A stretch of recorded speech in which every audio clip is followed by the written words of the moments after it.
अयोध्या में 22 जनवरी को राम मंदिर में प्राण प्रतिष्ठा उत्सव को लेकर जगन्नाथपुरी मठ के शंकराचार्य स्वामी निश्चलानंद सरस्वती ने दिया बड़ा बयान, जहां उन्होंने कहा कि मोदी करेंगे लोकार्पण और मूर्ति को करेंगे स्पर्श, मैं वहां ताली बजाकर जय जय करूंगा क्या? बोले मुझे अपने पद की गरिमा का है ध्यान, इसलिए मेरा वहां जाना नहीं है उचित। राजनेता खेलते रहते हैं अपने दाव। कहा कि मोदी नमन, मिलन, दमन, अंकन, गमन इन सभी कूटनीति में है माहिर, उनकी कूटनीति को समझ पाना है काफी कठिन। राजधानी भोपाल के पौष इलाके से बड़ी लूट की वारदात आई सामने, जहां बीती शाम अरेरा कॉलोनी में ज्वेलर के घर जाकर बदमाशों ने करीब 1 करोड़ रुपए की कर डाली लूट। पेंट करने की मशीन उठाने के बहाने घर में घुसे 3 नकाबपोश बदमाश। इसके बाद ज्वेलर की पत्नी के गले पर चाकू उड़ाकर लूट ले गए 10 लाख के जेवर व 90 लाख रुपए की नकदी। करीब 10 मिनट में ही बदमाशों ने पूरी लूट की घटना को दिया अंजाम। महिला की चीख पुकार सुनकर पहुंचे पास के लोगों ने एक बदमाश को पकड़कर पुलिस के कर दिया हवाले। देर रात पुलिस ने 2 और संदिग्धों को हिरासत में लेकर पूछताछ की शुरू। पुलिस के अनुसार जल्द ही सभी आरोपियों को कर लिया जाएगा गिरफ्तार। झांसी के मोरानीपुर में दोस्त की हत्या करने के बाद से फरार चल रहे बदमाश को बीती रात मुठभेड़ के दौरान कर लिया गया गिरफ्तार। जहां सकरार थाना क्षेत्र अंतर्गत जावन गांव के रहने वाले चिंटू अहरवार ने 22 दिसंबर को अपने जिगरी दोस्त रामप्रसाद कुशवाहा की कुल्हाड़ी से मारकर कर दी थी हत्या, जिसके बाद से ही वह चल रहा था फरार। बीती रात सकरार थाना प्रभारी नीलेश कुमारी को सूचना मिली कि एक खेत के पेड़ पर चारपाई डालकर छिपा हुआ है हत्यारोपी, जिस पर मौके पर पहुंची पुलिस तो हत्यारोपी ने पुलिस पर कर दी फायरिंग। जवाबी फायरिंग करते हुए महिला दरोगा ने हत्यारोपी को कर लिया गिरफ्तार, जिसके पैर में लगी गोली। इसके बाद इलाज के लिए अस्पताल में कराया गया भर्ती। वैधानिक कार्यवाही कर भेजा जाएगा जेल। कन्नौज में गुरुवार को सिपाही हत्याकांड के आरोपी हिस्ट्री शीटर अशोक यादव उर्फ मुन्ना के घर पर चला बुलडोजर, जहां सुबह करीब 10 बजे पुलिस अधीक्षक की मौजूदगी में 2 बुलडोजर लेकर पहुंची 5 थानों की पुलिस। और पहले धरनी धरपुर नगरिया गांव में किलेनुमा घर की गिराई गई बाउंड्री वॉल, फिर इसके बाद 1 घंटे में ही 3 मंजिला इमारत पर बुलडोजर चलाकर कर दिया गया जमींदोज। मध्य प्रदेश में मिलेट्स यानी मोटे अनाज का उत्पादन करने वाले किसानों को प्रति किलो 10 रुपए की दी जाएगी प्रोत्साहन राशि। डॉक्टर मोहन यादव सरकार इसके लिए रानी दुर्गावती श्री अन्न प्रोत्साहन योजना करने जा रही है शुरू, जिसको लेकर बुधवार को जबलपुर में हुई कैबिनेट बैठक में लिया गया यह फैसला। प्रोत्साहन राशि किसानों के बैंक खातों में सीधे कर दी जाएगी जमा। मोटे अन्न के प्रति लोगों की रुचि बढ़ाना है इसका मुख्य उद्देश्य। गुरुवार को सीहोर पहुंची एमपी के पूर्व सीएम उमा भारती, जहां उन्होंने प्रसिद्ध गणेश मंदिर में की पूजा अर्चना, फिर मीडिया से की बातचीत, जिसमें उन्होंने लोकसभा चुनाव के सवाल पर कहा कि अभी चुनाव की नहीं करूंगी बात, अभी तो वह अयोध्या में है मग्न। बोली उनको 6 दिन पहले बुलाया गया है अयोध्या, इसलिए वह 22 जनवरी से 6 दिन पहले ही पहुंच जाएगी अयोध्या। शाहजहांपुर कलेक्टर पर कार्रवाई के सवाल पर कहा कि गवर्नमेंट सर्वेंट तो सरकार और जनता के होते हैं सेवक, उन्हें अच्छी तरह से लोगों से करना चाहिए व्यवहार। बांदा में एसओजी की संयुक्त पुलिस टीम को मिली बड़ी सफलता, जहां गिरवा थाना अंतर्गत ग्राम पतौरा मोड़ पर चेकिंग के दौरान एक डीसीएम गाड़ी में से करीब 620 किलो गांजा किया गया बरामद, जिसकी करीब 3 करोड़ रुपए बताई जा रही है कीमत। वहीं मौके से 5 तस्करों को किया गया गिरफ्तार, जो उड़ीसा से लेकर बिहार और मध्य प्रदेश में मादक पदार्थों की करते थे तस्करी।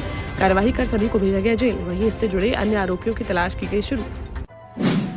झांसी के अटल एकता पार्क में कुछ लोगों का मॉर्निंग वॉक के समय मजाक मस्ती करते हुए अश्लीलता का वीडियो सोशल मीडिया पर हुआ वायरल, जिसने महिलाओं को कर दिया शर्मसार। जिस पर भाजपा नेता संजीव अग्रवाल लाला ने महिला प्रतिनिधि मंडल के साथ कलेक्ट्रेट पहुंचकर जिलाधिकारी को सौंपा ज्ञापन, जिसमें उन्होंने आरोपियों पर कार्रवाई किए जाने के साथ ही पार्क में महिलाओं की सुरक्षा बढ़ाए जाने की उठाई मांग। जिसके बाद सीपी बाजार थाना पुलिस ने आरोपी के खिलाफ FIR दर्ज कर देर शाम उसे कर लिया गिरफ्तार। वहीं अन्य आरोपियों की तलाश जारी।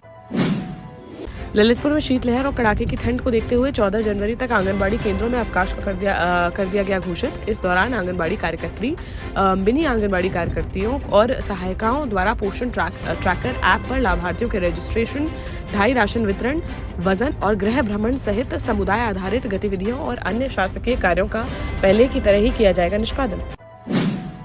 भोपाल में गुरुवार शाम को अचानक मानसून जैसी बारिश हो गई शुरू, जहां घने कोहरे के साथ हुई सुबह की शुरुआत। दिन भर बूंदाबांदी के साथ छाया रहा कोहरा और शाम को तेज बारिश का सिलसिला हो गया शुरू। इसके साथ ही रायसेन, सीहोर और सागर समेत कई जिलों में भी हुई बारिश, जिससे आधे मध्य प्रदेश में मावठा गिरने से बढ़ गई ठिठुरन। मौसम विभाग ने अगले कुछ घंटों में एमपी के भोपाल, विदिशा, कटनी, सागर, नर्मदापुरम, बैतूल, मंडला समेत 14 जिलों में बारिश का अलर्ट किया जारी। झांसी में गुरुवार को आयुक्त सभागार में बुंदेलखंड औद्योगिक विकास प्राधिकरण बीडा बोर्ड की हुई पहली बैठक, जहां बैठक की अध्यक्षता कर रहे सीनियर IAS अपर मुख्य सचिव मनोज कुमार सिंह ने कहा कि 47 साल बाद उत्तर प्रदेश में नए औद्योगिक शहर को बनाने की जा रही है शुरुआत। झांसी बुंदेलखंड का होगा नोएडा। बीडा को नोएडा की तर्ज पर वर्ल्ड क्लास सिटी के रूप में किया जाएगा तैयार। बैठक में तय हुआ कि सबसे पहले जमीन अधिग्रहण पर रहेगा फोकस, इसके बाद वर्ल्ड क्लास कंसल्टेंट हाउस करके मास्टर प्लान और डेवलपमेंट का प्लान करेंगे तैयार।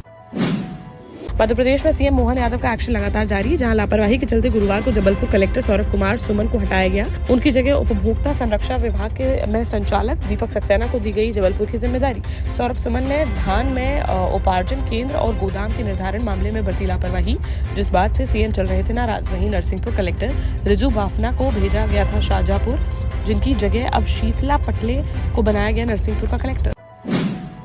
दतिया जिले में एक ढाबे पर खाना खा रहे युवकों पर 6-7 लोगों ने अचानक से कर दी फायरिंग, जिसमें गोली लगने से 6 युवक हो गए घायल, जिन्हें तुरंत जिला अस्पताल में कराया गया भर्ती। जहां प्राथमिक उपचार के बाद 3 लोगों की हालत गंभीर होने पर उन्हें झांसी के लिए कर दिया गया रेफर, जिनमें से एक युवक की हो गई मौत। बीती रात बड़ौनी थाना क्षेत्र का है मामला, जहां झांसी ग्वालियर नेशनल हाईवे पर स्थित फौजी ढाबे पर हुई है वारदात। पुलिस ने 7 आरोपियों के खिलाफ मामला दर्ज कर उनकी तलाश की शुरू।